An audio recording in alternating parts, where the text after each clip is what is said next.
नमस्कार, हम रिंकू तिवारी दुबई से स्वागत बा आप सबके हमारे चैनल पे। आज आप सबके बहुत ही सुंदर नहवाउन गीत सुनाओ तनी। अच्छा लगे तो लाइक और कमेंट जरूर करी लोगिन। और अगर चैनल पे नया बनी तो चैनल को सब्सक्राइब कर लें कि जब भी हम गाना अपलोड करें तो सबसे पहले नोटिफिकेशन आप सबके मिले। हाथ के कुदरिया लिहले आपन भैया खाड़ा है खोनी ना देहु बहिना सगुना पोखरवा है खोनी ना देहु बहिना।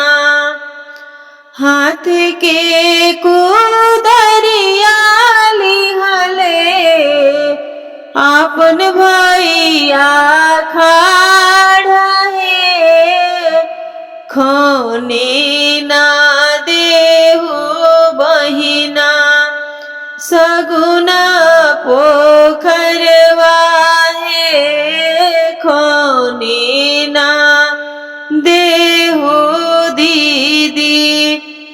कैसे के खोनी भैया सगुना पोखरवा है स्वामी जी के दे दा भैया चढ़ने के गड़िया है स्वामी जी के दे दा भैया।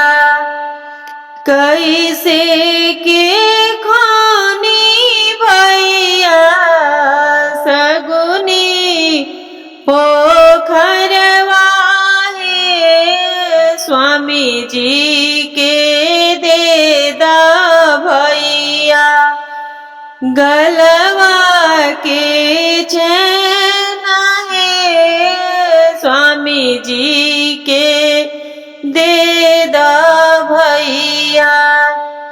हमरा के दे दा भैया हाथ के कंगनवा